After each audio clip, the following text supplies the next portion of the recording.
Buenas tardes y bienvenidos al Dominicana FinTech Forum 2021, la revolución FinTech aquí y ahora. Mi nombre es Virginia Velázquez y soy la directora ejecutiva de ADO FinTech, organizadores de este evento. Tengo un mensaje muy importante que compartirles antes de que iniciemos y es invitarles a revisar el correo que les debe de haber llegado de parte del CMS, donde les comunicamos que por razones de seguridad y para facilitar los accesos, hicimos unos cambios en la plataforma. Ahora para acceder usan su correo y como contraseña van a utilizar DFF 2021 en mayúscula. DFF 2021 en mayúscula. Cualquier inconveniente, por favor, pues nos contactan y con mucho gusto les atendemos. Y bueno, aprovechar para invitarles a ver los stands virtuales que tenemos de nuestros patrocinadores en el Expo Hall. Ahí podrán conocer todo lo que ellos están ofreciendo en temas de innovación, especialmente para el sector financiero y demás. Recuerden que si se han perdido alguna de las charlas, estamos grabándolas todas y van a tener acceso durante 30 días después de que concluya el evento, así pueden revisitar los paneles que más interés le han causado y pues si se la perdieron, verlas y no se pierden de nada. Y pues bueno, antes de pasar al siguiente panel que tenemos en esta tarde, vamos a ver un video de uno de nuestros patrocinadores Terabyte OMG.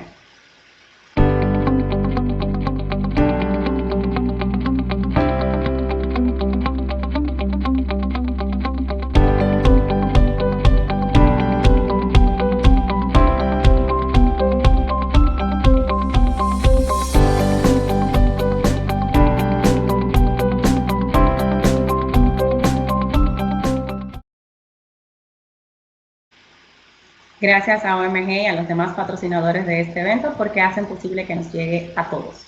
El siguiente panel que tenemos se titula Avanzando hacia Open Banking y viene gracias a Visa. El Open Banking y junto con el Open Finance es una tendencia cada vez más en auge y que tiene un demostrado potencial para permitir el desarrollo de productos y servicios financieros inclusivos que satisfagan las necesidades de todos. Tenemos hoy con nosotros a un super panel, nos acompaña Nick Grassi, quien es CEO y co-founder de Fineiro Connect, ahí él les contará un poco más qué hacen desde Fineiro. Inés Páez, subdirectora de Innovación Financiera y de Nuevas Tecnologías en la Superintendencia de Bancos de la República Dominicana. Ricardo Ramírez, Senior Director en Visa Consulting y Analytics, y como moderador tenemos a Diego García, quien es consultor regulatorio en OMG. Bienvenido, Diego.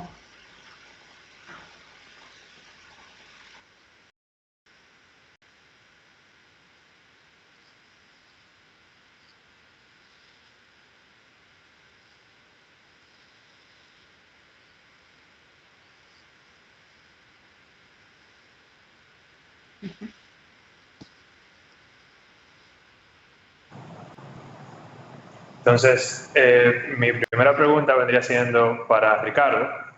Ricardo, si tú puedes, por favor, ponernos en contexto y contarnos un poquito de qué es Open Banking. Sí, claro. Hola, ¿cómo están todos?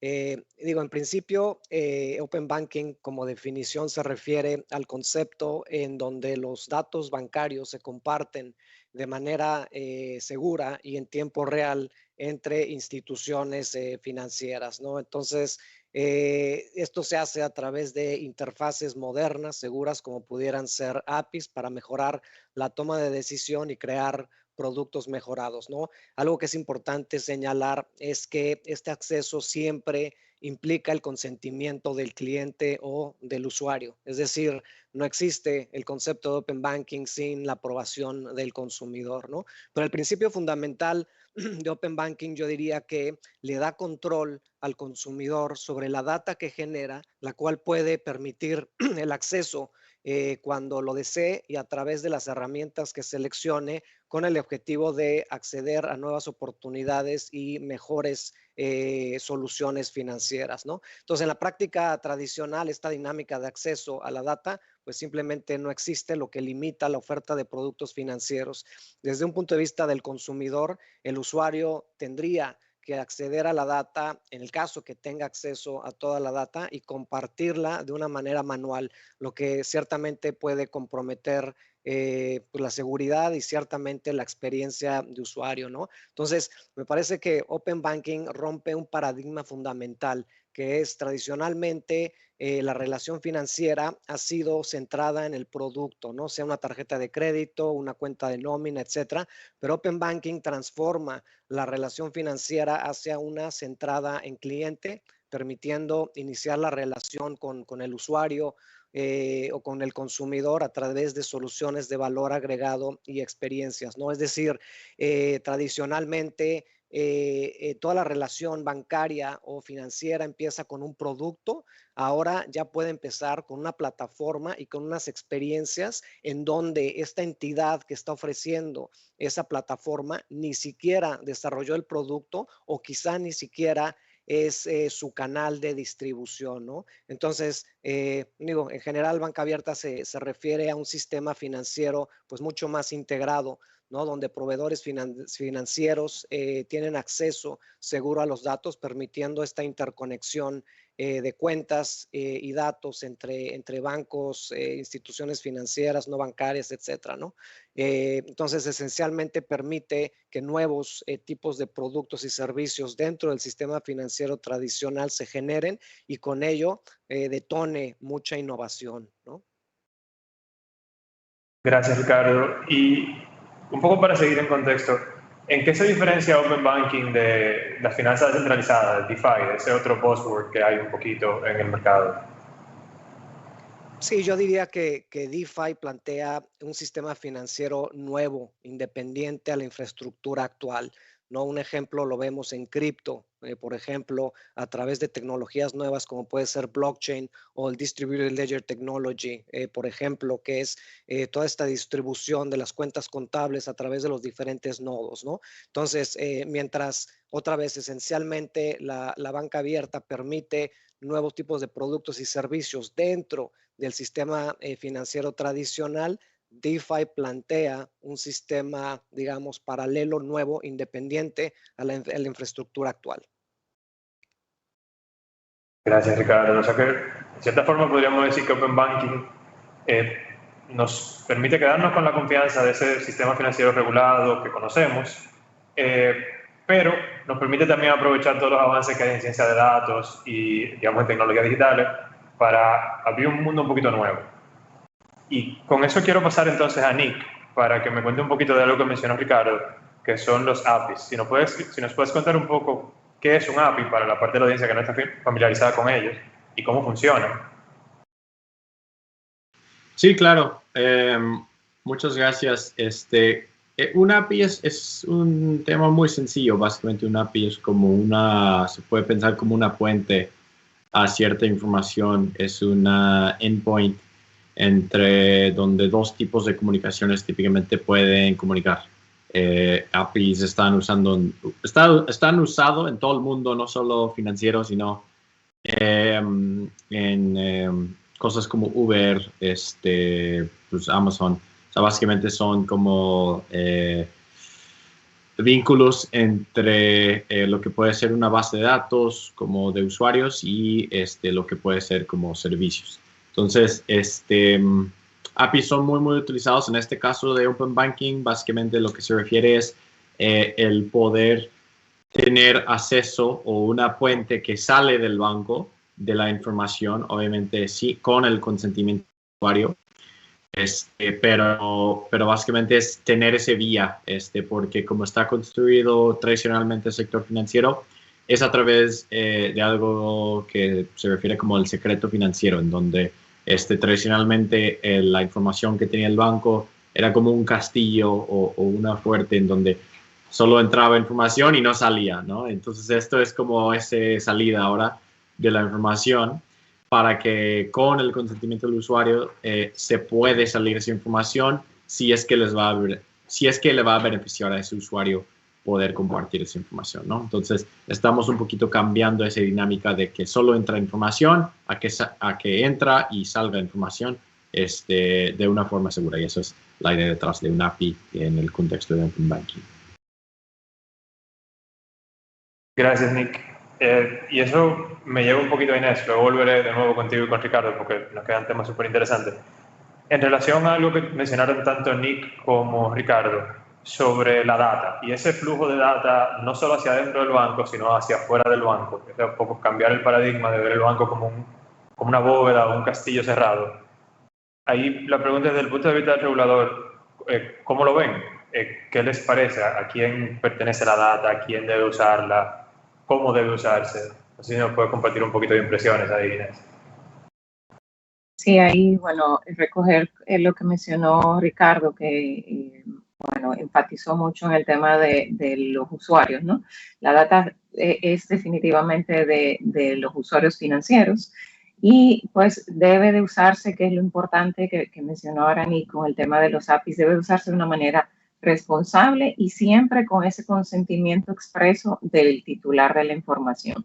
Aquí digamos que todos los distintos actores pues van a tener beneficios, pero en el caso de los usuarios pues lo que viene a beneficiar al usuario, entre muchos de los beneficios que va a tener, pero es el tema de prevenir la asimetría de la información, que normalmente pues las entidades tienen todo ese dominio el control de la información y ahora pues el usuario no se va a ver en esa desventaja. Entonces ahora pues tiene una posición más empoderada, donde le ofrecen mejores experiencias y servicios hechos a la medida. Entonces, eso viene definitivamente dado por esa data, por ese control de la data que ahora está de parte del usuario.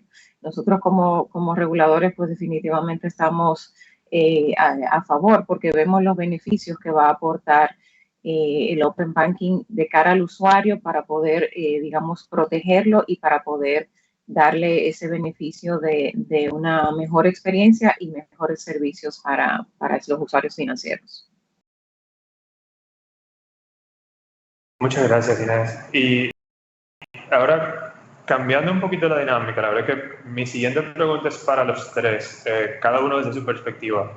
Quería saber, desde su punto de vista, ya que tenemos un contexto de lo que es Open Banking, ¿qué valor agrega Open Banking para los diferentes stakeholders en el sistema financiero? Es decir, para los usuarios, para los bancos, incluso para el mismo regulador.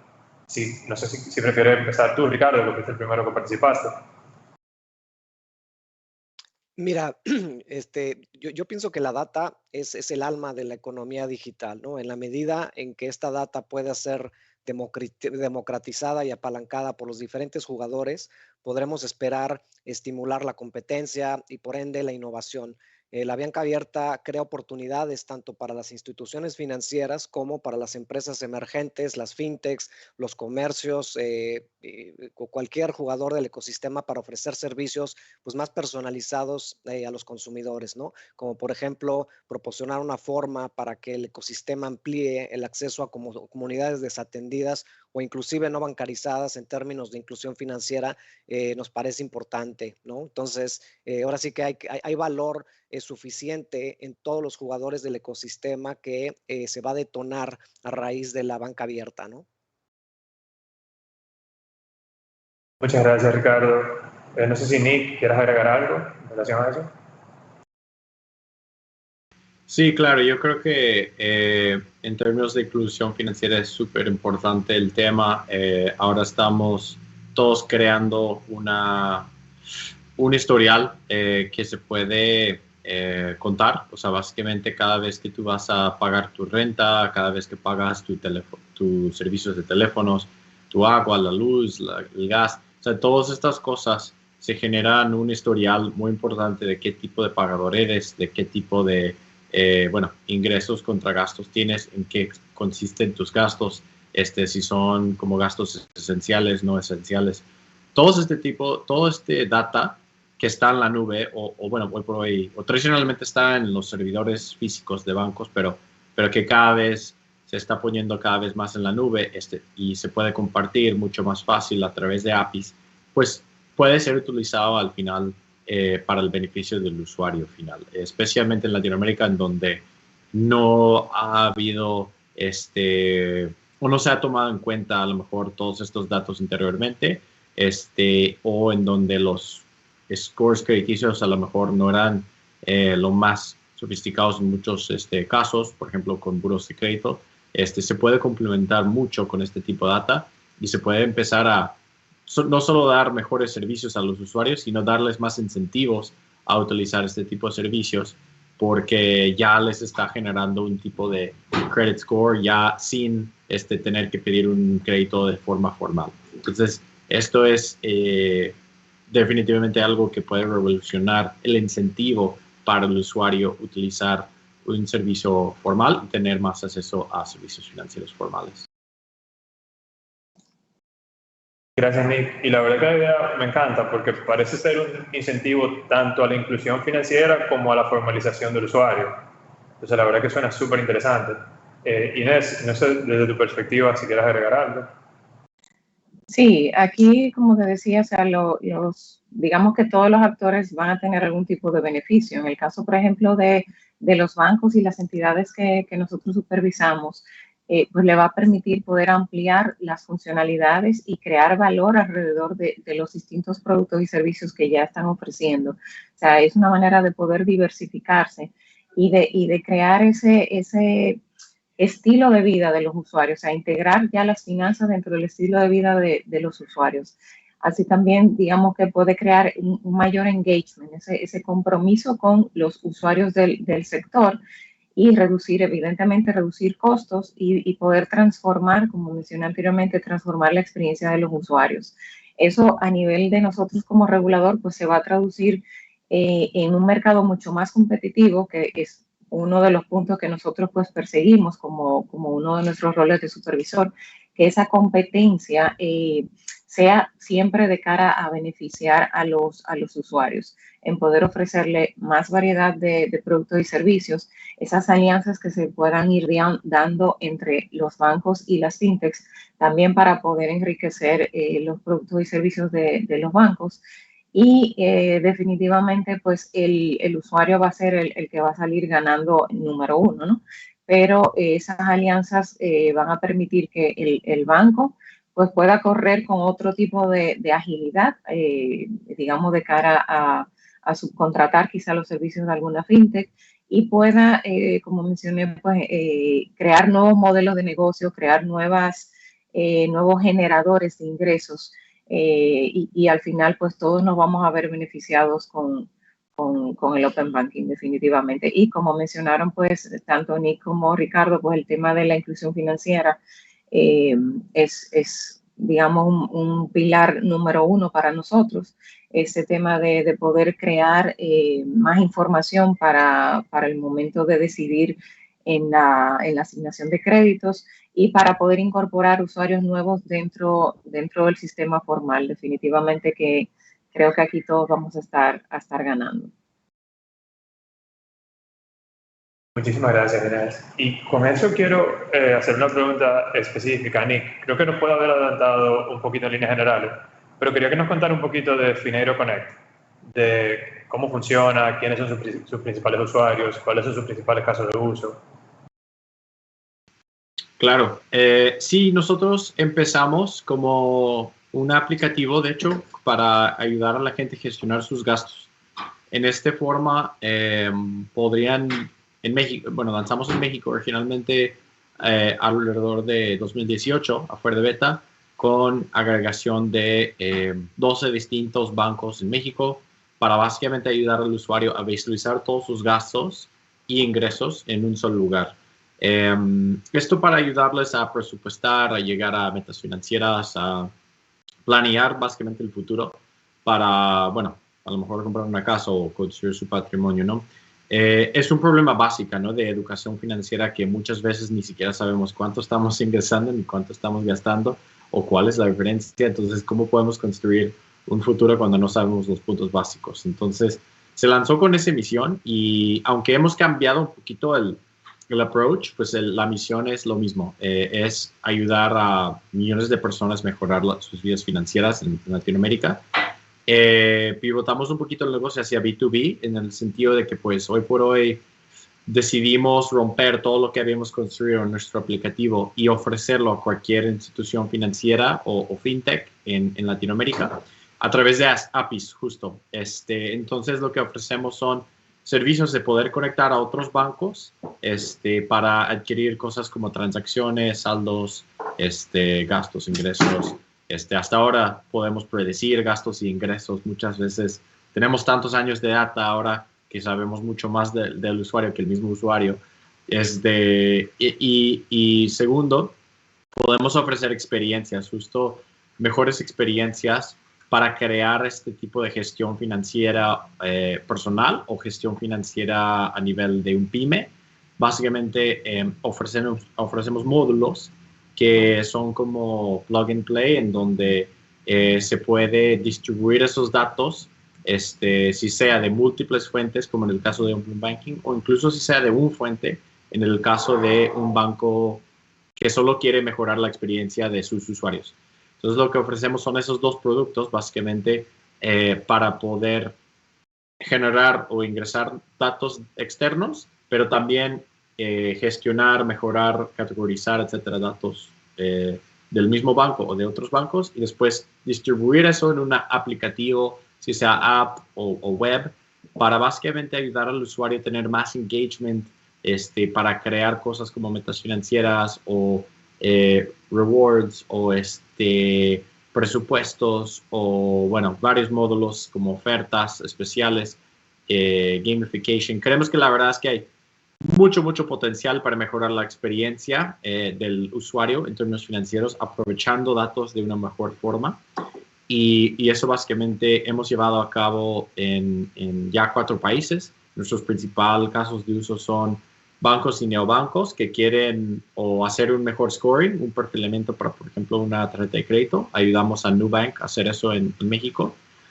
Otros casos son, por ejemplo, con uno de los bancos más grandes de Colombia, en donde ayudamos a agregar datos de otros bancos para hacer planeación financiera y para hacer mejores ofertas de servicios que ya tienen. Y en otros casos hemos ayudado a bancos tradicionales como Actinver en México, lanzar neobancos, es decir, que quieren lanzar unos nuevos productos de cero, y les ayudamos a construir toda esa nueva experiencia de categorización y de datos limpios de cero, para que puedan lanzar ese aplicativo en un periodo de menos de 3 meses, en vez de tener que invertir años o reinventar la rueda, ¿no? Entonces, eso es un poquito lo que hacemos. Buenísimo. Y aprovecho que algunos de los temas que mencionaste son temas sobre lo que la audiencia ya nos ha hecho algunas preguntas. Animo a la audiencia que las siga haciendo. Al final vamos a tener un espacito para ellas. Y te quería hacer un follow en relación a lo que nos contaste sobre Fineiro, que es si solamente trabajan con data de bancos o si usan data de algún otro stakeholder o de algún otro proveedor de servicios. Claro. Sí estamos trabajando en ofrecer cada vez más data alternativa, tipo de telefonía, compañías de telefonías. Ya enchufamos, por ejemplo, a fuentes como impuestos en México y en algunos otros países para poder consolidar gastos entre cuentas bancarias de negocios y la autoridad fiscal. Y en otros casos estamos analizando datos como Uber, Rappi, cosas del gig economy. Y por último, también hemos estado considerando otras fuentes como telefonías que mencioné, pero también de neobancos, wallets, etcétera. En algunos casos tenemos algunos acuerdos privados con algunos jugadores como neobancos, en donde podemos incluso compartir datos entre neobancos y bancos, en vez de solo banco a banco, ¿no? Entonces creo que eso también es interesante, especialmente en México, donde cada vez estamos viendo más adopción de tarjetas digitales. Buenísimo, muchas gracias, Nick. Y con eso quería pasar a Ricardo, a ver si nos puede dar una visión un poquito más a nivel de la región, de qué casos de éxito ha visto con Open Banking. Ya Nick nos contó un poquito, no solo en México, sino en países como Colombia, pero quería ver si Ricardo nos podía dar un poquito más de color sobre más o menos cómo está la región en relación a Open Banking. Mira, yo diría que en términos de mercado, aún es temprano en la región para ver casos o cambios sustanciales, ¿no? Hay ya muchos casos de uso, pero realmente cambios sustanciales yo te diría que es todavía un poco temprano en la región. Sin embargo, lo que sí estamos viendo es evidencia de que los consumidores están comenzando a reconocer el valor que puede ofrecer estas soluciones de banca abierta. Y el primer hito, creo que tenemos que vencer como industria, es precisamente esa, la confianza del consumidor a dar acceso a sus datos, ¿no? A medida en que los consumidores empiecen a comprender el verdadero potencial, esperamos pues mucho más actividad en este espacio, ¿no?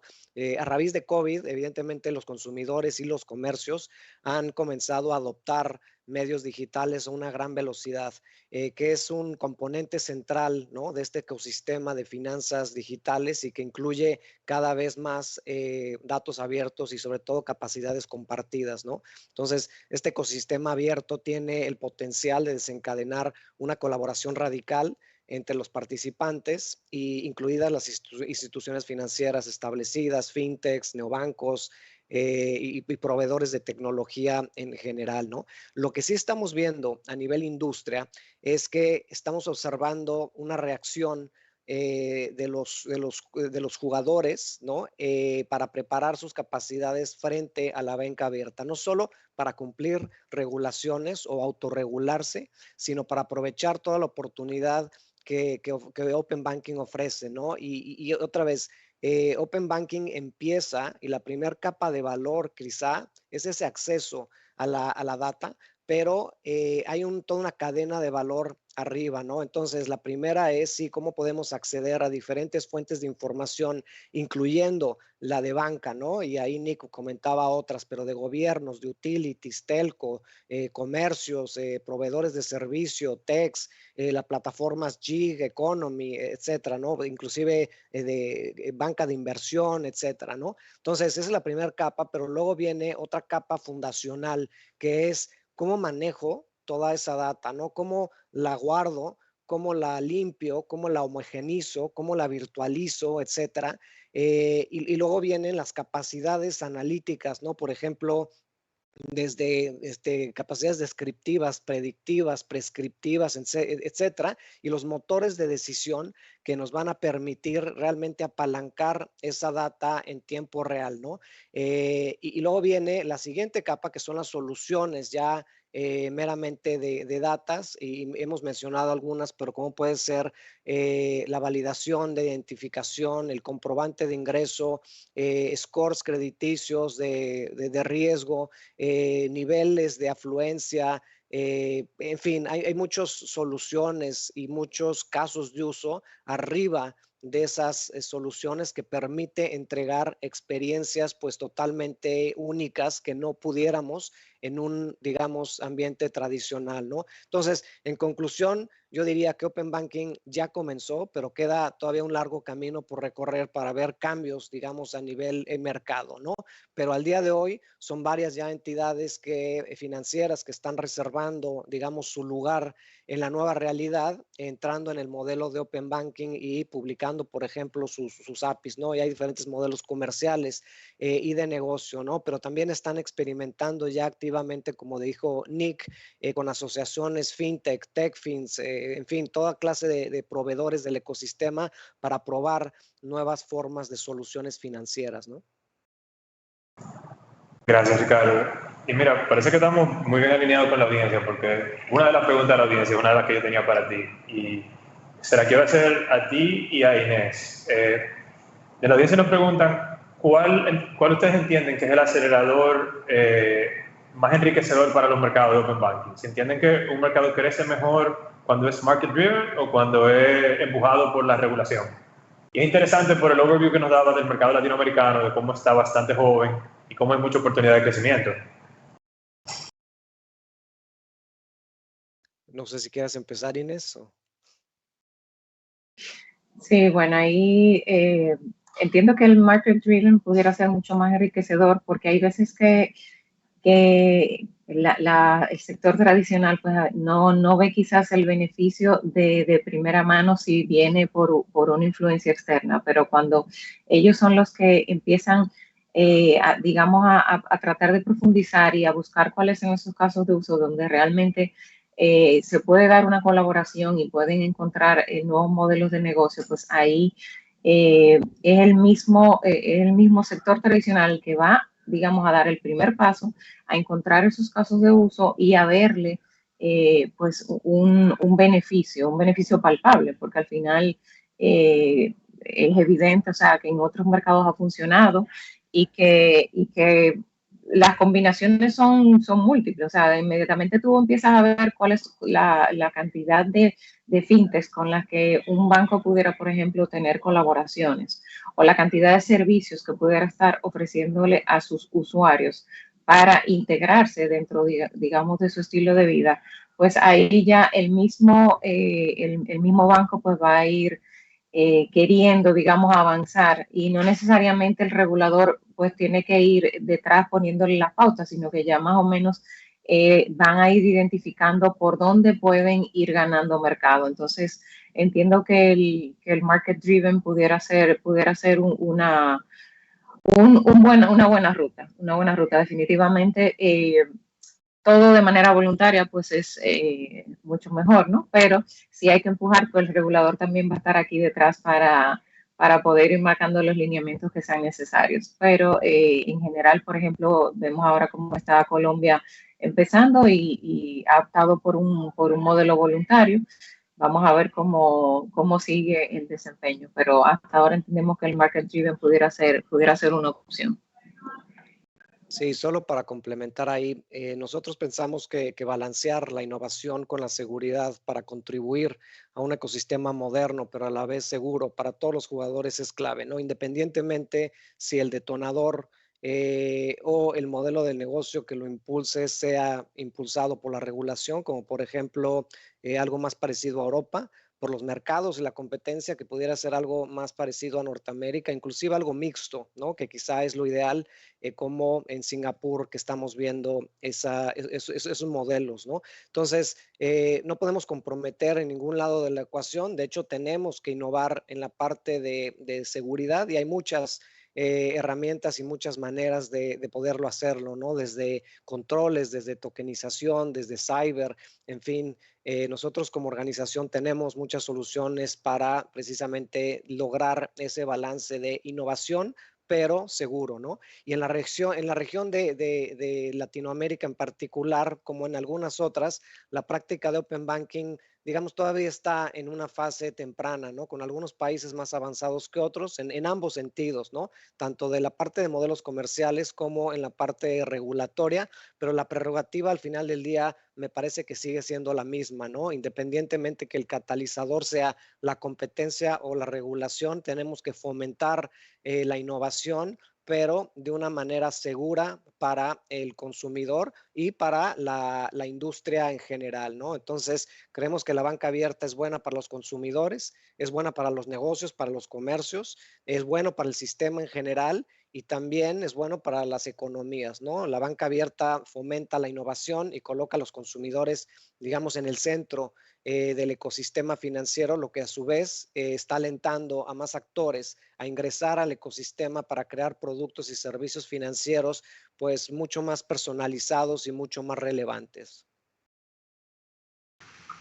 Yo solo para agregar aquí diría que lo que hemos visto hasta ahora es que un sistema que a lo mejor combina los dos modelos privados con el modelo un poco más regulado puede ser exitoso si, por ejemplo, la regulación deja el espacio, si el rol del regulador más que nada es para asegurar que no hay ningunos bancos que están bloqueando accesos o que están activamente intentando obstruir al Open Banking, porque a veces pasa, de hecho pasó en el caso de Chile, en el caso de Banco del Estado, fue como que un bloqueo masivo a todos los fintechs, y por el grito de los fintechs tuvieron que desbloquear el sistema hacia Open Banking. Entonces, creo que es muy importante que el regulador esté ahí a favor del usuario, y que activamente no está dejando a ciertos actores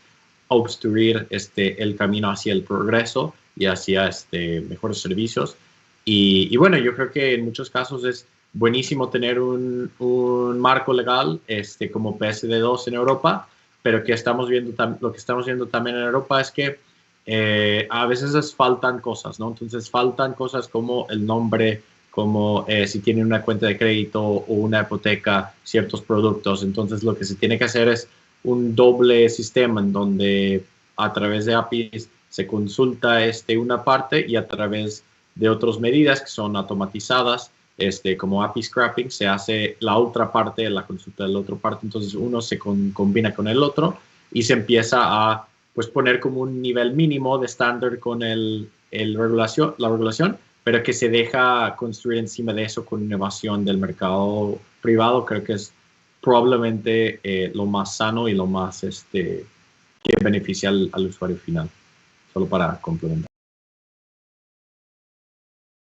Gracias a los tres. Y entonces parecería que tenemos consenso en que aparentemente la mejor solución es una solución, digamos, combinada, donde tanto el mercado como la regulación evolucionan a un estándar que sea beneficioso para Open Banking.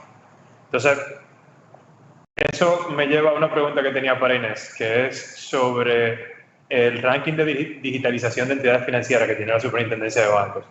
¿Tendríamos quizá oportunidad de ver en algún momento una acápite del ranking sobre Open Banking? Sí, sí, por supuesto que sí. El ranking este año se hizo pues el primer ejercicio, ¿no? Es un ejercicio donde pues aceptábamos que era perfectible porque estábamos haciendo pues definiendo las primeras pautas de cómo iba a ser este ejercicio. Pero mientras lo publicábamos, de hecho, nos quedábamos pensando, bueno, ¿qué más pudiéramos haber agregado?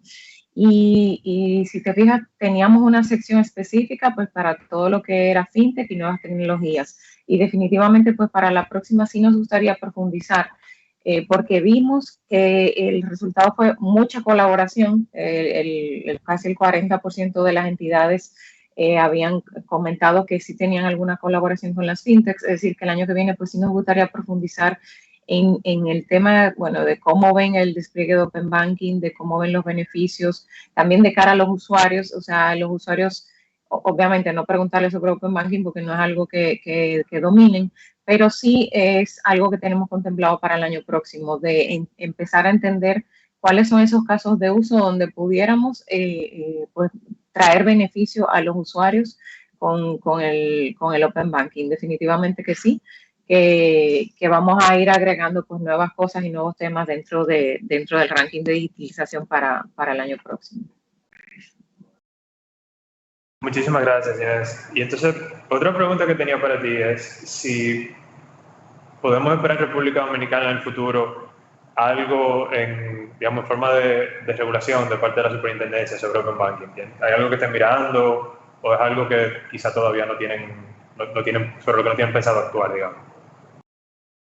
Sí, definitivamente se puede esperar. Es una noticia que tenemos pues dentro de la superintendencia, ya es parte de nuestra agenda y de hecho es uno de los temas que se ha conversado bastante. Bueno, Virginia no me deja mentir, dentro de la mesa de economía digital, en el gabinete que tenemos de parte de la Agenda Digital 2030 del gobierno, cuando empezamos a ver cuáles eran los temas que se podían incorporar, pues el tema de Open Banking fue uno de los primeros que salió en repetidas ocasiones. Entonces, sí, definitivamente ya lo estamos evaluando. Estamos viendo pues cómo ha ido la implementación en otros mercados y empezando pues ya a definir cuál pudiera ser nuestra hoja de ruta a seguir. Iniciamos ya los acercamientos porque es algo que no queremos dejar pues todo para el año que viene, sino que ya empezamos pues distintos acercamientos con entidades relacionadas. Y queremos empezar a levantar la información porque tenemos que entender el mercado para entender cuál va a ser pues, la mejor manera de proseguir, si implementando pues, algún tipo de lineamiento específico o si guiarnos por el market driven, pero es algo que todavía estamos en una etapa muy temprana, que todavía digamos no podemos definir en este momento. Y si queremos hacer ese levantamiento que nos arroje ese tipo de guía, ese tipo de luz. Y entonces estamos también identificando cuáles pudieran ser los casos de uso y cuál pudiera ser la prioridad dentro de esos casos de uso que estamos identificando. Así que definitivamente sí es un punto en nuestra agenda. Muchísimas gracias, Inés. Y una parte de lo que tú mencionabas enlaza con una pregunta de la audiencia, que entonces creo que también puede ser relevante entrar aquí. Y creo que puede ser una pregunta en la que también la perspectiva de los tres, cada uno en su rol, puede ser muy interesante, que es sobre la pregunta de la audiencia es sobre la cultura en una institución específica, pero quizá incluso cómo cambiar la cultura en el mercado, un mercado muy centrado en producto, y cómo llevarlo a una cultura más moderna y más amigable a este tipo de fenómenos como el de Open Banking. No sé si quiere empezar, por ejemplo, Nick, que me imagino ha tenido oportunidad de interactuar con estos bancos que han cambiado su cultura, o quizá que no lo han hecho, no lo sé, quizá podrá contar un poquito.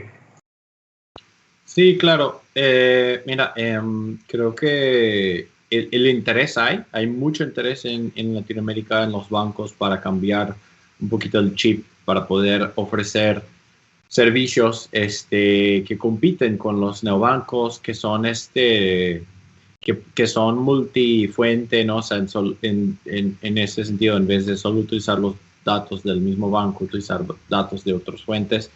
Es un cambio de arquitectura. A veces, de hecho, algunos bancos han decidido, ¿sabes qué? Mejor que empiezo a lanzar algo de cero, porque tienen cores bancarios que a lo mejor no aguantan tanto estrés de otras fuentes. Entonces, dependiendo del caso, hemos visto que algunos bancos optan por nuevas marcas que son un poco más modernos, y en otros casos pues se quedan con la misma, pero simplemente dentro del banco empiezan a lanzar nuevos servicios. Pero en general vemos mucho interés en no solo cumplir con leyes, sino ver cómo pueden aprovechar. Y en Europa, los primeros que actuaron ganaron hasta un 20% extra de sus revenues y de sus ingresos, porque pudieron captar clientes de otros bancos, de otros fintechs. Y especialmente si tienes un producto en particular que quieres empujar, pues puedes empezar a diseñar un poquito la estrategia alrededor de un producto a lo mejor estrella que tienes, que es la mejor del mercado, que puede empezar a identificar que, mira, tienen una hipoteca con este banco, pero yo tengo la mejor hipoteca del mercado, entonces le voy a invitar a ver cuánto va a ahorrar cambiando de hipoteca conmigo, ¿no? Este es un ejemplo, ¿no? Pero básicamente estamos viendo, por ejemplo, que BCP sacó un producto de hipoteca en 24 horas.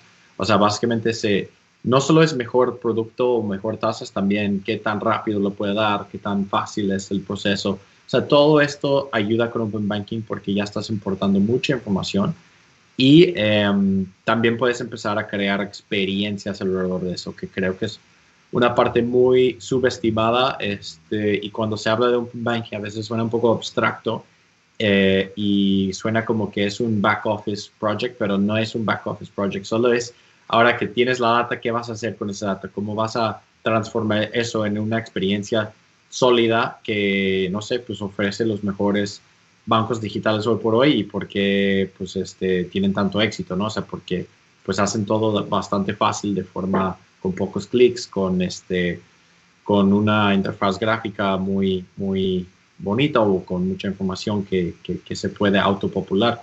Entonces, bueno, en fin, son muchos pasos que hay que pensar, pero creo que estamos viendo que los líderes del mundo, los Santander, los BBVA del mundo ya están apostándole muy duro a Open Banking, tanto en España y ahora están empezando a traer algunas de esas estrategias, por ejemplo, hacia muchos países de Latinoamérica. Sí, ahí yo nada más... Perdón, Inés. Cruzamos. Disculpa, Ricardo. Sí, ahí, bueno, agregar a lo que comentaba Nick, que en este cambio, pues, los usuarios sí logran, pues, entender cómo esto les puede aportar en temas de inclusión financiera, ¿no? O sea, siempre estamos hablando del Big Data y de toda la información que tenemos disponible. Y entonces el Open Banking, pues, viene a ayudarnos a realmente darle ese uso a toda esa data de cara a favorecer a los usuarios, ¿no? Usuarios que quizás no tienen pues un historial creado, que no tienen pues un empleo formal. Hemos visto algunos casos donde pues, por ejemplo, un taxista pues el hecho de que habilite, que permita que se conozca su información y se sepa cuáles son las rutas que lleva, que está yendo pues de una manera, digamos, constante a un punto definido, que eso evidencia cuál es el trabajo que está haciendo. Pues eso en algunas economías ha sido de beneficio para los temas de inclusión, porque no necesariamente tienen que tener un empleo formal, sino evidencias de qué tipo de economía informal es la que están llevando. Entonces, eso por un lado. Por otro lado, todos los temas de cómo ver las fuentes nuevas alternativas para los temas de crédito, de cómo aportar a ese puntaje de crédito y poder también, no necesariamente a nivel de creación de cuentas, sino también de otorgamiento de crédito. Y digamos, no yéndonos solamente a la persona individual, sino también a las MIPYMES, que aquí pues también esto favorece muchísimo a los emprendedores, a las empresas pequeñitas, a poder lograr también ese tema de la inclusión. Yo creo que ese cambio de cultura se va a ir dando por ahí, cuando ellos entiendan pues todos los beneficios que vienen involucrados con esto del Open Banking, de que pueden tener pues una experiencia de usuario muchísimo más favorable, sin fricciones. O sea, en el Open Banking tú puedes utilizarlo para el onboarding completo, desde verificar una cuenta, que ahora mismo, por ejemplo, yo he visto casos donde para tú validar una cuenta te mandan, bueno, te voy a mandar un crédito de, no sé, de $1, y cuando te llegue, entonces con eso yo te valido que esa es tu cuenta, o te valido que esa es tu tarjeta de crédito. Ya con Open Banking eso va a ser muchísimo más transparente para los usuarios, es decir, que les favorece, bueno, ya te he mencionado, inclusión financiera, temas de acceso a crédito, a cuentas, mejorar su experiencia de usuario, es decir, que el mismo cambio cultural va a venir cuando empiecen a ver pues todos estos beneficios que vienen consigo, que el Open Banking les va a traer de la mano, es decir, que el cambio cultural se va a ir dando. Y en el caso de las entidades, pues definitivamente tiene que ir calando desde arriba, desde el nivel ejecutivo, tiene que calar ese cambio cultural para que pues todos los empleados de la entidad, hasta la última, digamos, hasta el frontline, pues puedan entender esos beneficios y puedan traducírselo también a los usuarios con la gama de productos que las entidades vayan a estar ofreciendo. Por eso paso a Ricardo. Gracias, Inés. Y solo para complementar, sí, este cambio de cultura evidentemente empieza con el consumidor, ¿no? Y uno de los hitos es darle confianza al usuario para que realmente abra toda esa data que, como mencionaba Nick, está en repositorios de información que no han sido tradicionalmente tan accedidos y tan apalancados, ¿no? Alguien platicaba el otro día con alguien y alguien puede argumentar que Open Banking empezó con los buros de crédito, ¿no? Hace muchos años. Eso era un contexto diferente, no había la tecnología que menciona Nick de APIs, etcétera, y ciertamente era un consorcio ciertamente cerrado. Poco a poco, ese consorcio y ese acceso a las cuentas activas, ¿no?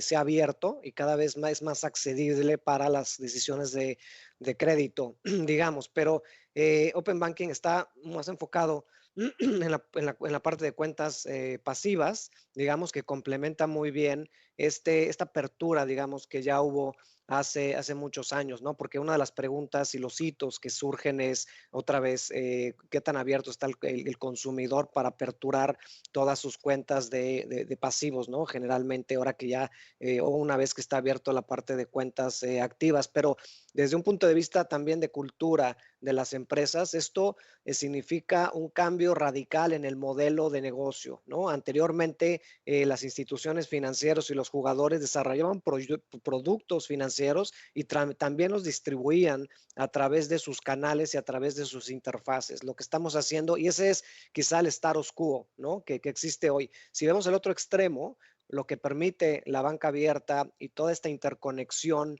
de jugadores es que ni los productos los desarrolle necesariamente esa identidad y ni siquiera que los distribuya por sus canales, ¿no?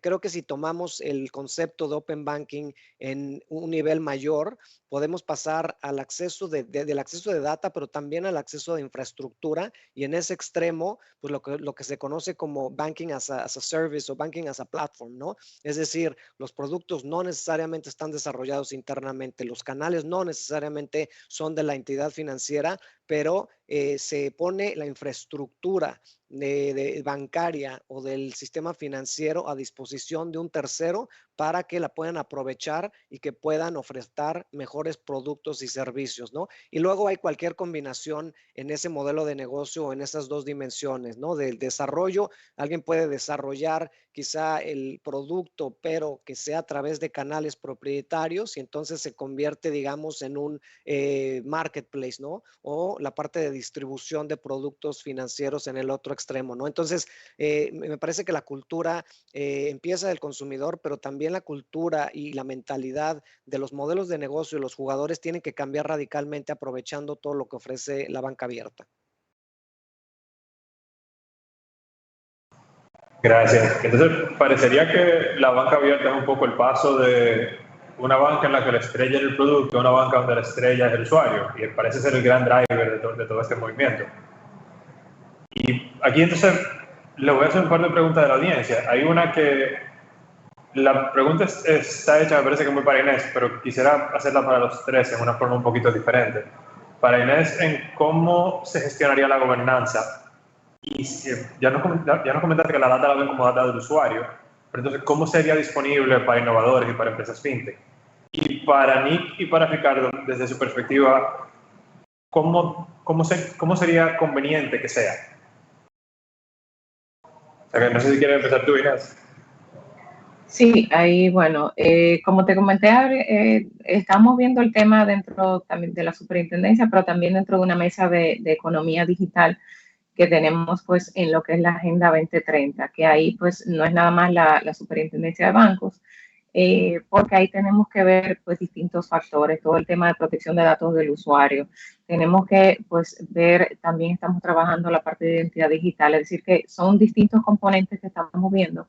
Y ahí pues tenemos la mesa también de gobernanza y marco regulatorio, en donde pues estaremos trabajando algunos temas.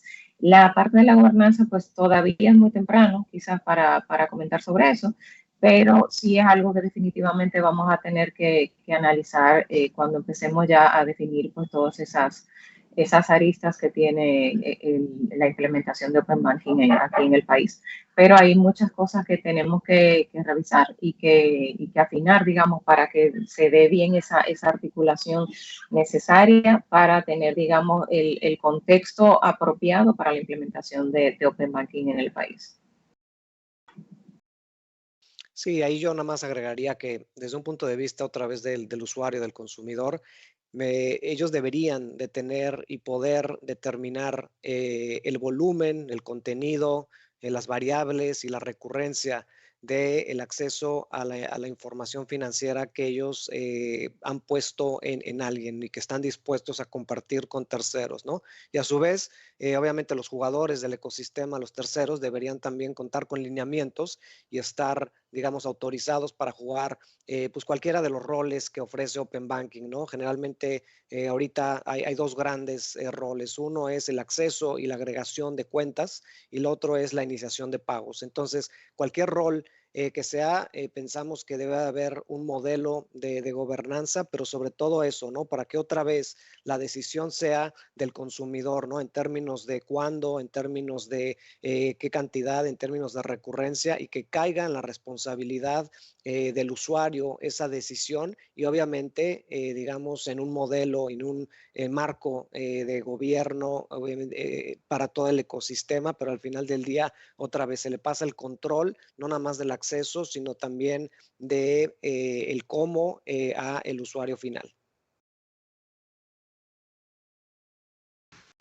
Y yo solo para pues, complementar, creo que pues, el ideal es justo tener a estos accesos de forma consistente, de tener tanto acceso o vías oficiales de datos a través de APIs, pero también a través de pagos, si se puede ser, como lo que está haciendo, por ejemplo, en Brasil, a través de la ley de Open Banking y Pix. Está abriendo básicamente uno y el otro a la vez para poder no solo consumir datos, sino también actuar encima de esos datos, ¿no? Creo que es es súper, súper padre, bueno, súper bueno en términos financieros poder actuar sobre los consejos que te están dando, ¿no? O sea, es mucho, o sea, entre ofertas, cambio de proveedores, cambio de servicios,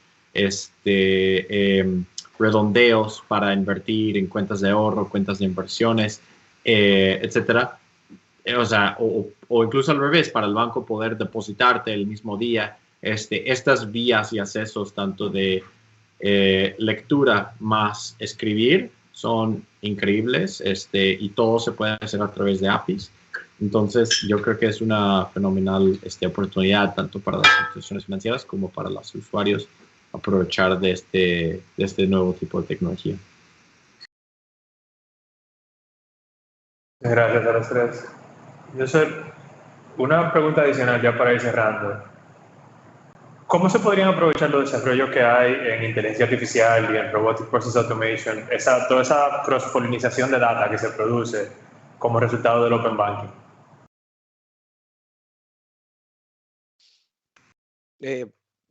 Bueno, yo creo que, como mencionamos, ¿no? Hay diferentes capas de valor, ¿no? La primera, ciertamente y muy importante, es desarrollar todos esos canales, digamos, y esta conectividad a todas las fuentes de información. Pero otra vez, como comentábamos, eso solamente es el principio, es la primera capa de valor. Arriba de eso sigue pues, todo el manejo de data, toda la parte de capacidades analíticas, fundacionales, de modelos de decisión, artificial intelligence, digamos, toda la fase desde descriptiva, predictiva y prescriptiva, como comentamos, ¿no? ¿Cómo podemos convertir ese dato en información que se vuelva conocimiento para que podamos desarrollar soluciones basados en datas que sean y que aumenten la experiencia del consumidor? Y ahí me parece que es clave donde entra pues todas estas capacidades, RPA, Artificial Intelligence, Machine Learning, etcétera.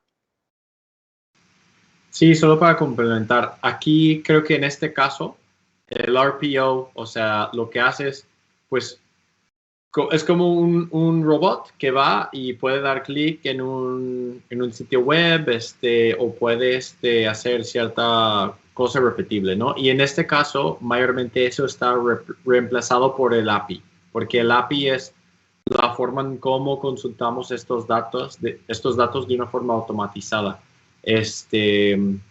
Entonces, como o sea, es muy similar, pero lo que dice Ricardo es correcto. Creo que donde realmente agrega el valor es, o sea, el API es lo básico, ¿no? Para poder compartir la data. Pero una vez que lo compartes, lo importante es, ahora, qué tipo de transacciones corresponden o correlacionan con una tasa de default X, o qué tipo de transacciones son los buenos, que correlacionan con un tasa de repago mucho mayor. Entonces podemos empezar a tener ese tipo de inteligencia con Artificial Intelligence, relacionando datos del usuario transaccional con los resultados que tienen los buros de crédito, empezando a formar un puente entre esos dos fuentes muy importantes de datos. Y de hecho es parte de un proyecto que estamos explorando con Visa en este momento para un poquito como empezar a vincular Visa Transaction Controls en ciertos países y empezando a relacionarlo con el Open Banking, la parte de Open Banking. Entonces, pues es súper interesante, las posibilidades son múltiples, infinitas. Todavía estamos muy tempranos en Latinoamérica en esto, pero tiene implicaciones muy, muy, muy potentes, muy, muy fuertes para cómo vamos a liderar en el futuro del sector financiero. Ahí, pues quizás tomando los elementos que mencionaron tanto Nick como Ricardo, nosotros, pues, y aterrizando quizás en un ejemplo, ¿no? O sea, cuando tú empiezas a combinar pues todas esas tecnologías, todo lo tema del Big Data con los temas, por ejemplo, de inteligencia artificial, pensando un poquito en el usuario y en los temas de educación financiera. Imagínate tú que empecemos a aplicar, por ejemplo, empujones de economía conductual y que tú, con la data que ya el usuario te está permitiendo que consumas de su parte, ¿no? O sea, cuál es el perfil de su usuario, cuál es los alikes que hay dentro del mercado. Entonces tú le dices, mira, personas con un perfil como el tuyo este es el comportamiento que tienen.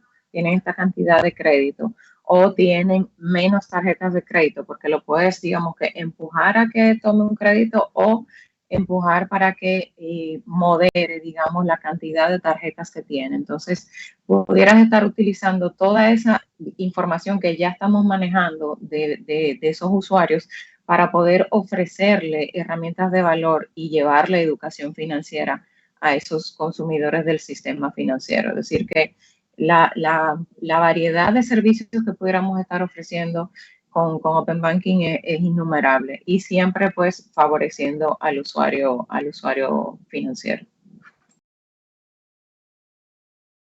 Muchísimas gracias, Inés. Y lamentablemente ahí se nos acabó el tiempo. Yo la verdad que tengo muchísimas preguntas que quisiera hacerle y he aprendido muchísimo en este panel, pero seguro que la audiencia también. Quiero agradecerles a los tres, a Ricardo, a Nick y a Inés por su tiempo y por compartir conmigo esta experiencia que de verdad fue súper buena. Y ya pues con esto le paso la palabra a Virginia.